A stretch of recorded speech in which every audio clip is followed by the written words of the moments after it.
The legacy of the G4 Cube, ChatGPT adds a feature and trounces Copilot, and AI image filtering. This is MacVoices.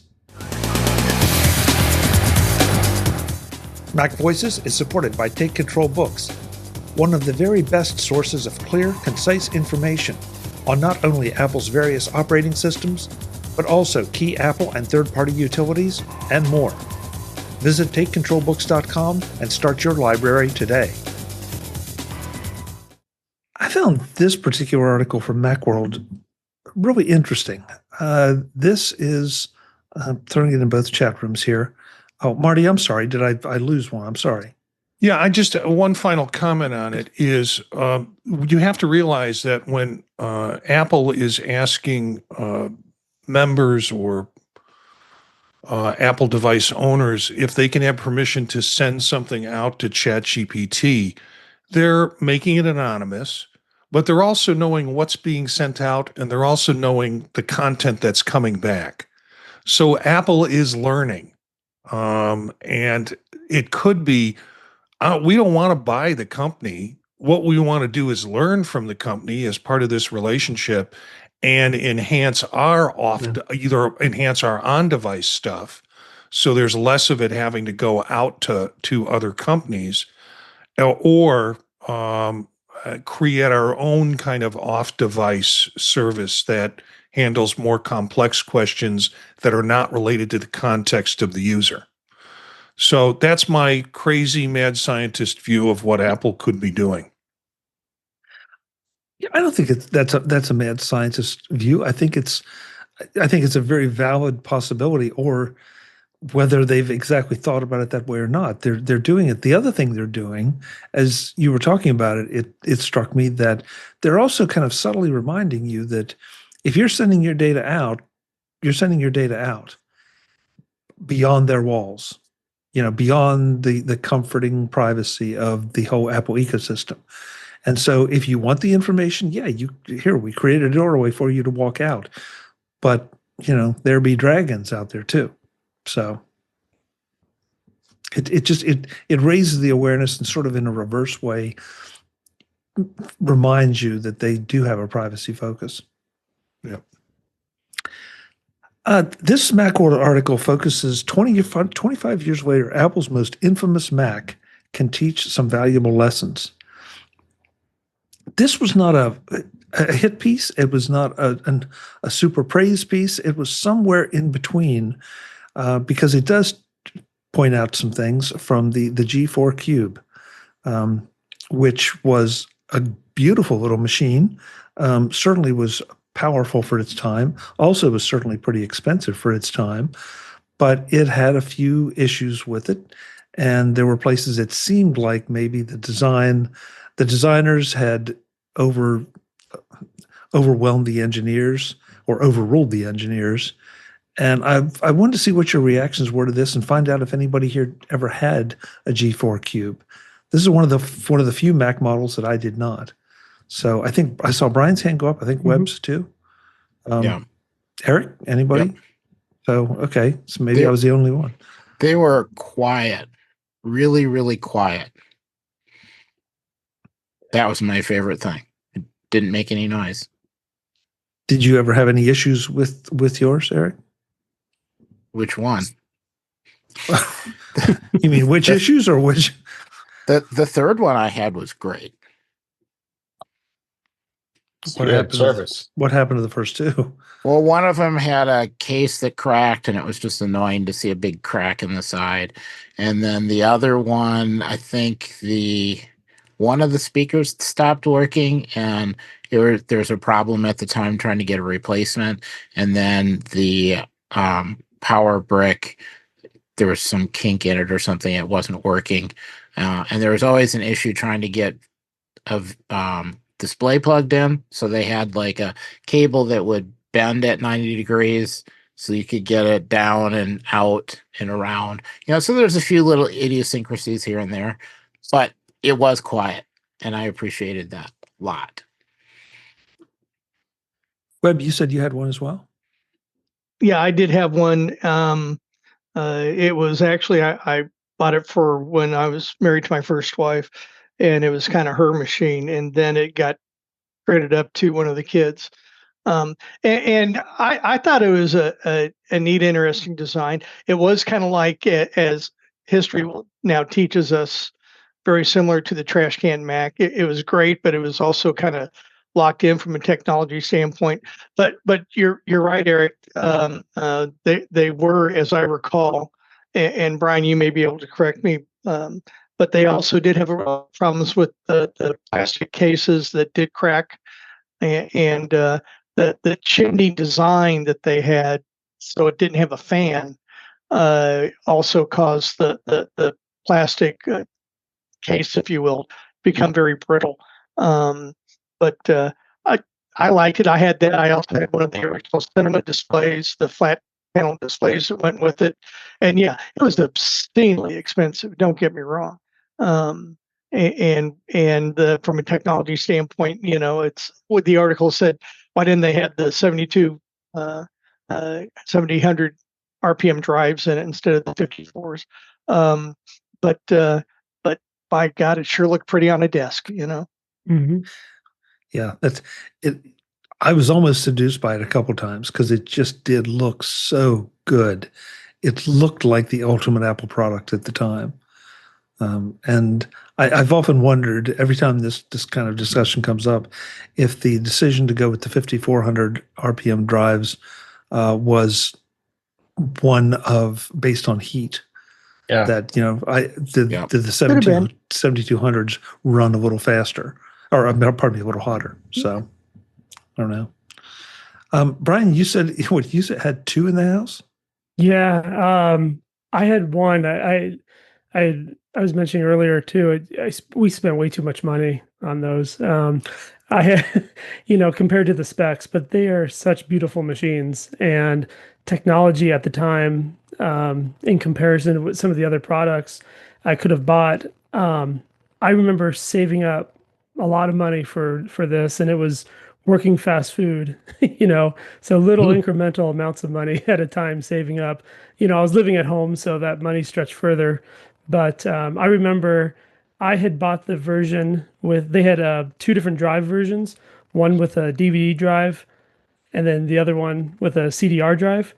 And I had purchased the DVD drive and then bought an external CDRW, I guess, drive and plugged that in.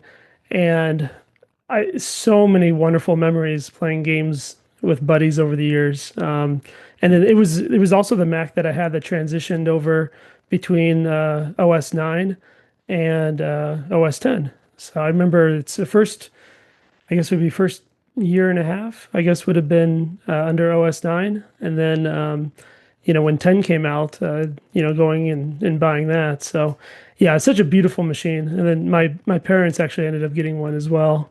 And they got the CDR version. But yeah. It's still beautiful artifact, and it sits up. It's in their household on a shelf, and just a beautiful thing to have up on a bookshelf. Yeah. Well, and when you look at the picture that's in the article that we put in the chat room, it's sitting. They have it sitting side by side with one of the power. Excuse me, with one of the current Mac Minis, or excuse me, that's a studio, isn't it? That's a studio. Just that they learned a lot of lessons from it, and they kept with the design philosophy.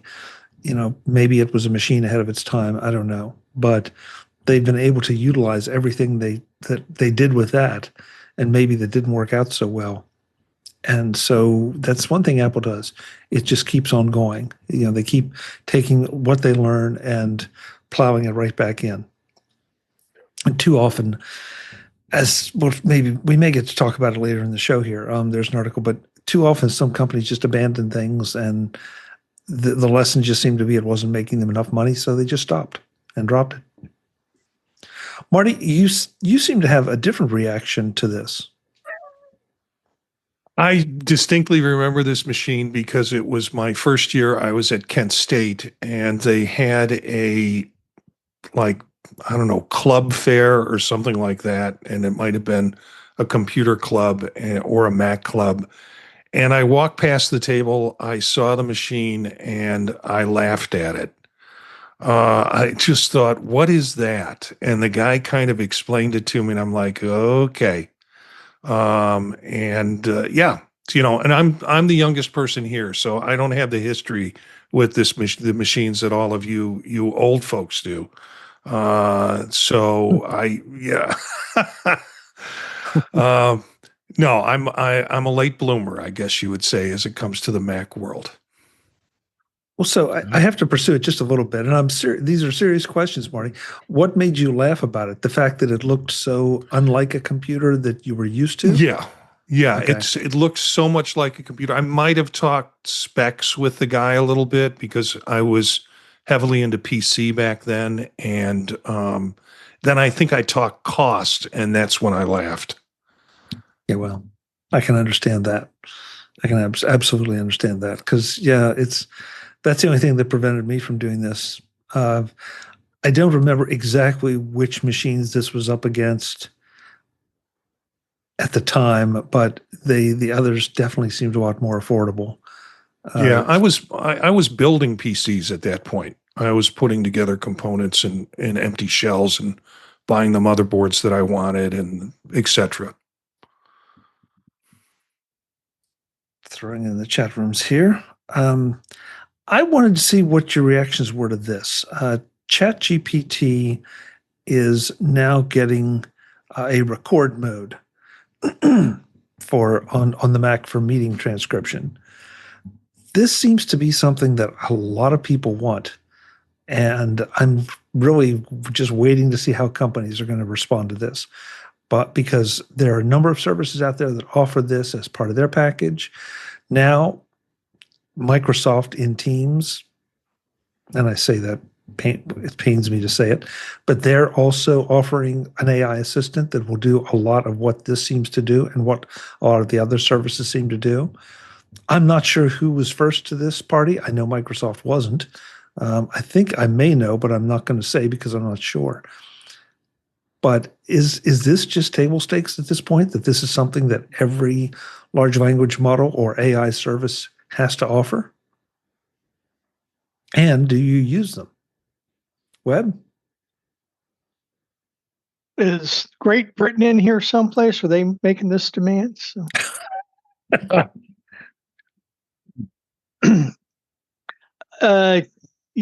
It's I still restrict ChatGPT in my shop. I don't allow people to use it because of the privacy concerns we talked about on the Apple AI side. You put something out there and it's sitting on a server somewhere, and this expectation of confidentiality or privacy just doesn't exist. So I think that maybe, and I haven't read the article, so forgive me, but trying to keep track of what anyone has ever said at any time, anywhere, forever. Yeah, that's a lot of data to keep track of. So, yeah. Dave, I know again you work in corporate IT. Are in Teams in the Microsoft world? Is this something that you think is people are finding acceptable, useful?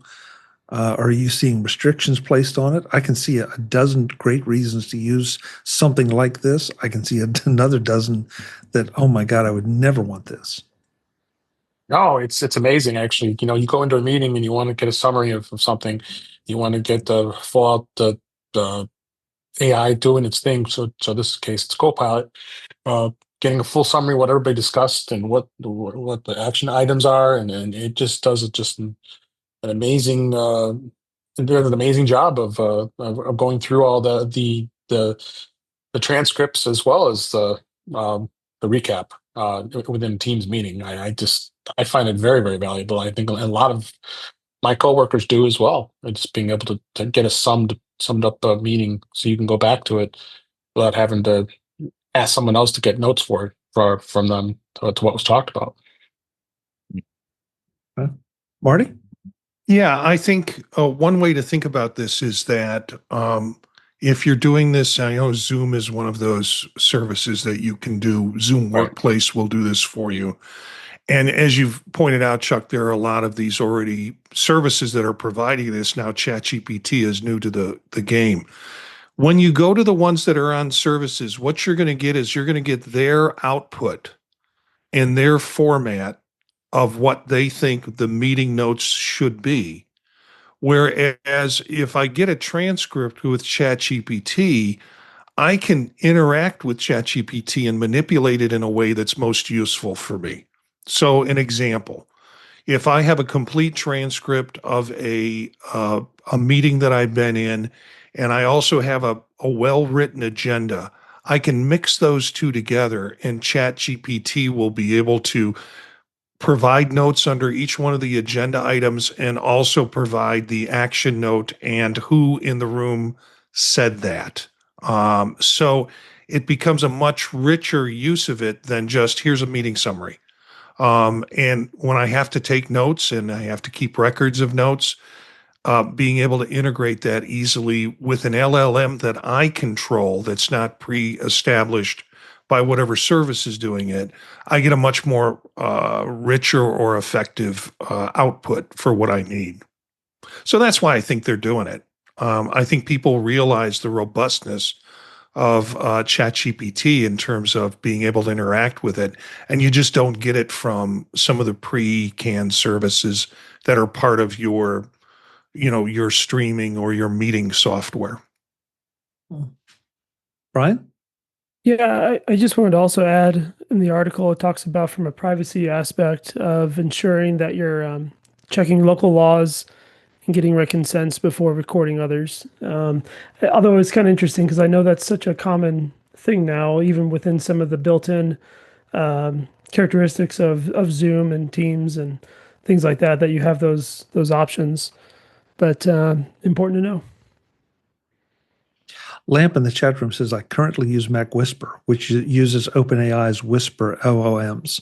And that is the Mac Whisper does stores all the LLMs locally. So your data is never going anywhere. And I like that idea. I don't know.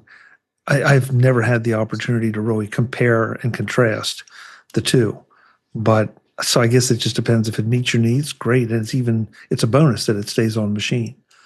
And of course, with Microsoft's Copilot, it can't stay on the machine because it's Microsoft, and it has to go out. And ChatGPT, it's going out. So, and with some of the other services, it's going out, or they are listening in on your Teams call, Zoom call, well, any call that you decide to let it listen in on, and processing it in the cloud.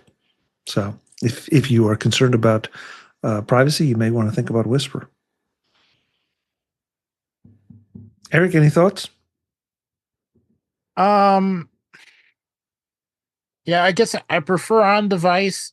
I've been happy with the closed caption effect of phones listening in to meetings. Nothing is saved there, so you don't get the benefits that Marty's talking about with being able to ask questions and do other stuff with it. That appeals a lot, but there are a lot of meetings I'm in where you're not allowed to keep any records of anything. So, but being able to have effectively closed captioning for people who can't hear what's being said, that's the greatest value I'm seeing. Things are improving so fast. I know some people are worried about, well, if your meeting's being recorded and transcribed, then somebody else has a copy of everything, and what are they learning from it? So, paying attention to what's happening with licensing is important, but it's not going to be that long before it's just a standard feature. It's just a matter of, is it on device or not? Yeah. Again, we're right back to the earlier discussion of privacy and what's private and what's not, which services of these are which aren't.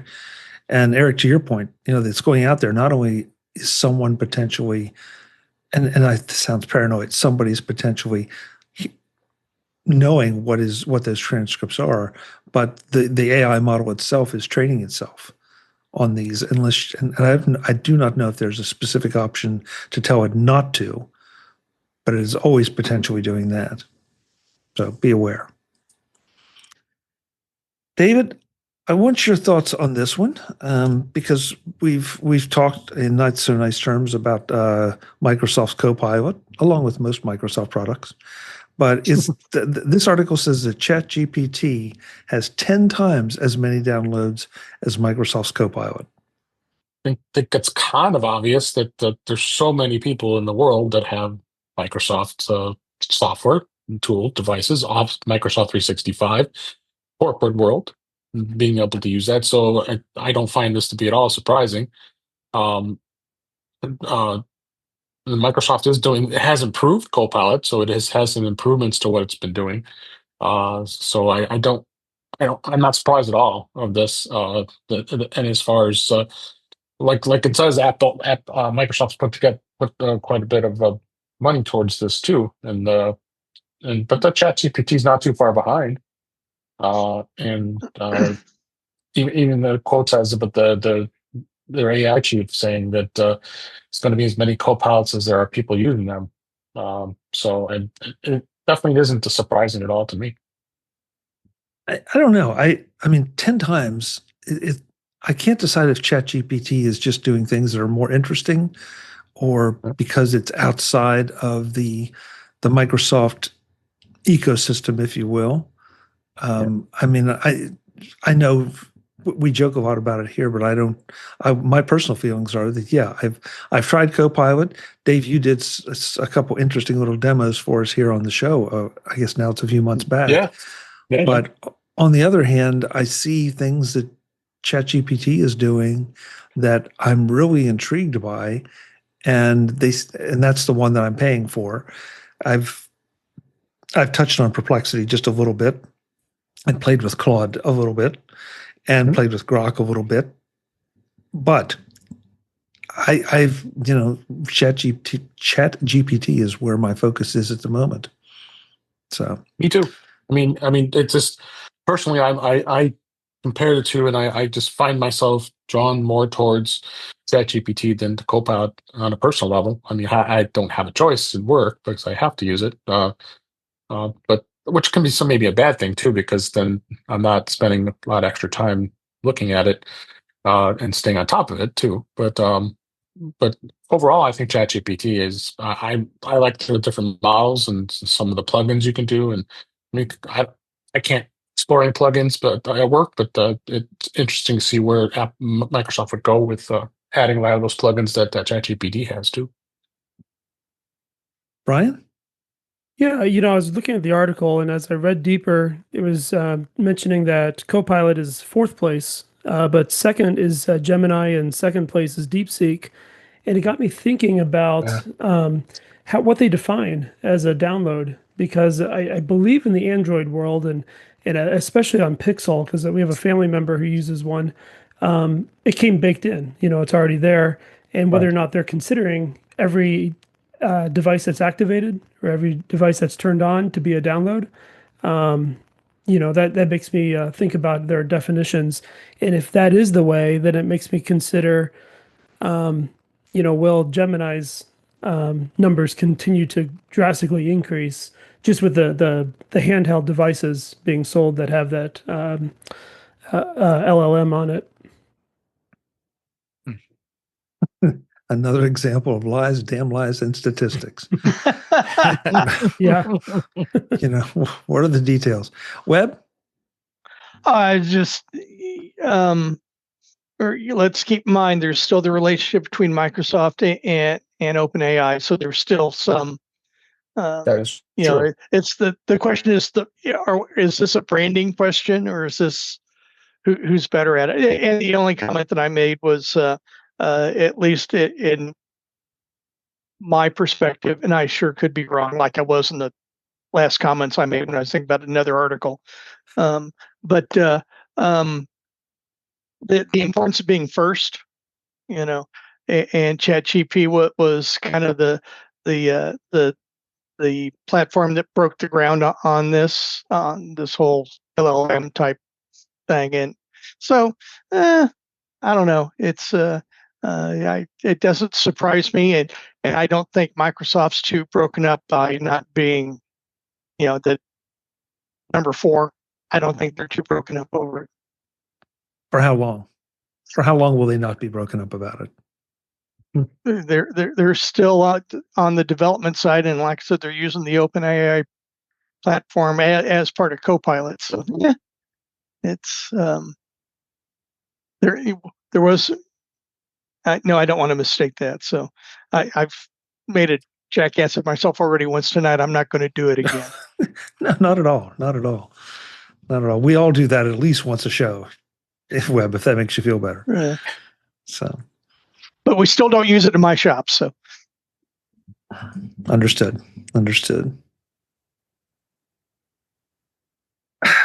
DuckDuckGo is going to allow you to filter out AI images in search results. Is this important? Yes. Yeah. Whoa. Okay. That was decisive, Eric. Why is this important, and why did you respond so definitely? Well, because there is so much crap being generated now that if you don't have a way to at least knock it down, the results you get back first are the most useless to try to identify something or confirm some image, or search for what a bird looks like at a particular time of year. You don't want something dressed up to make it look different or whatever be the result you want to see. When you're staring out the window at a bird and trying to figure out what it is, you want the real bird. So there's nothing more annoying than querying, getting back a pile of results, and then starting to have to count fingers or arms or toes or wings or whatever, and then say, oh nope, that's not real. So it's not 100%, but at least knocks it down. That was one of the reasons why people stopped using Google, because it generates a whole pile of results that are meaningless. Then they started getting better, but images are a particular pet peeve of mine. Okay, that's fair.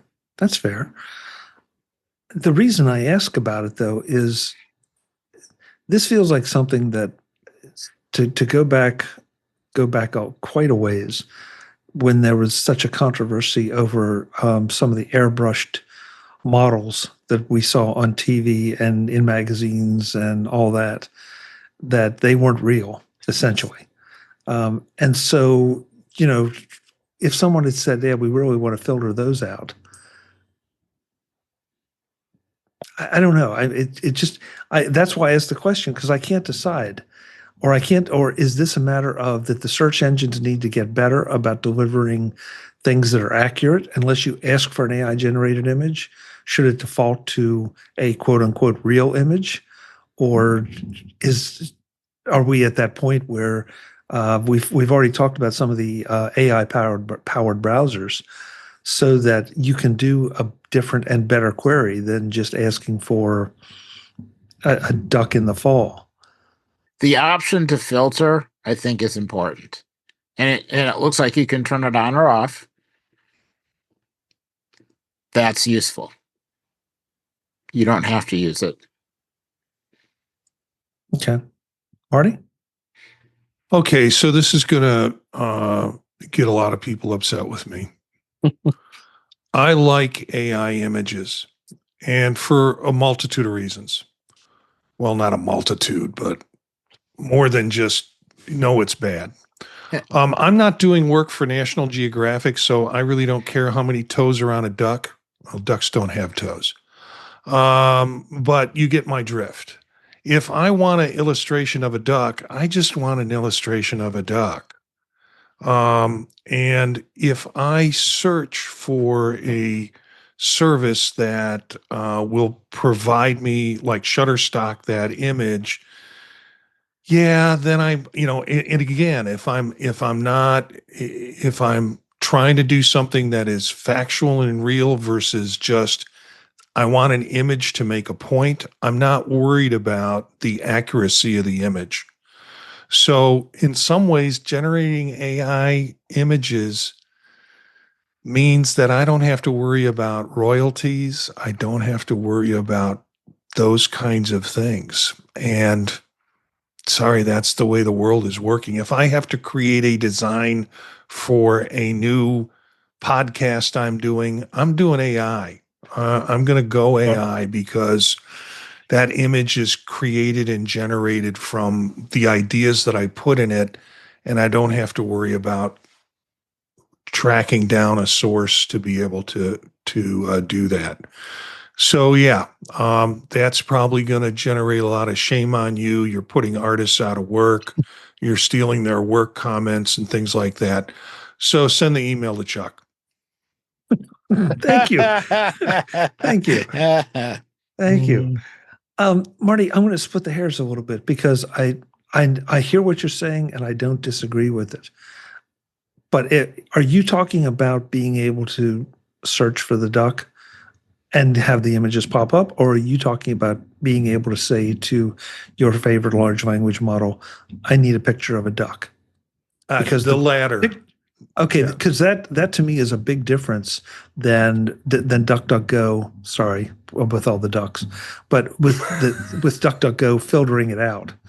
I mean, I can see a benefit to it.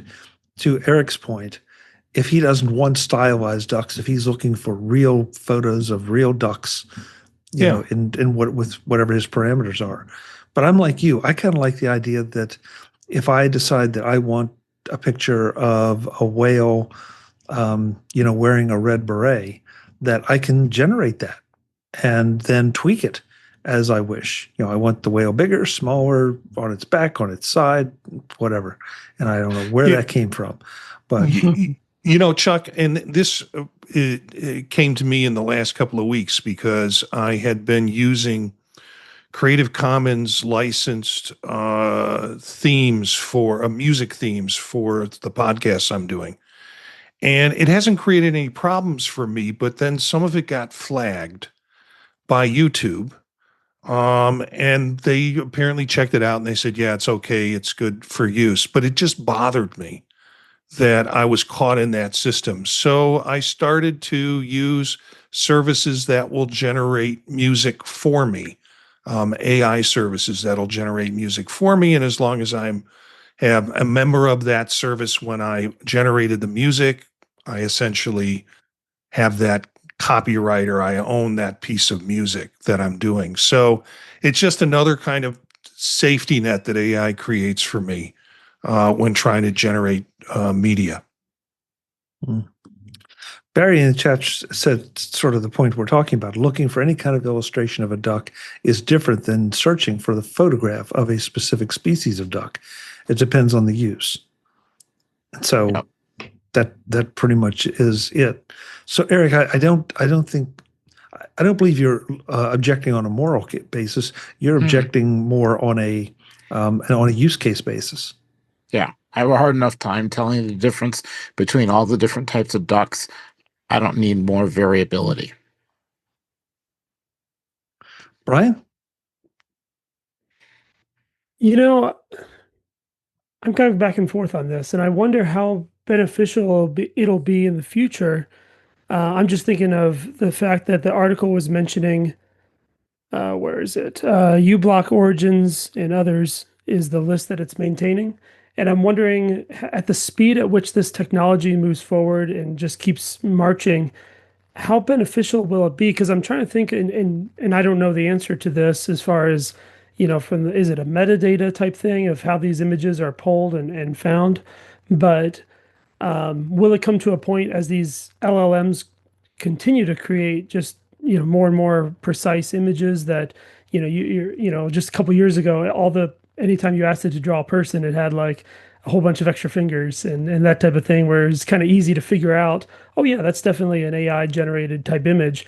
But as these images continue to get more refined, where does and I don't know, is there a way that it can pull that? Because I know in the text space where you're trying to figure out is maybe an essay AI generated, I know that's getting to be more and more challenging. So that's kind of like where I was kind of thinking on looking at this. Is it more of a band-aid than it is more of a permanent solution? And to your point, we've just seen legislation introduced regarding deep fakes, and we've also seen examples.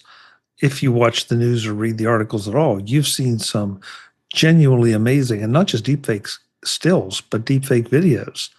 The one that jumps to mind right now is the one with Al Roker selling, I think it was a weight loss or blood pressure medication, and it's not Al Roker.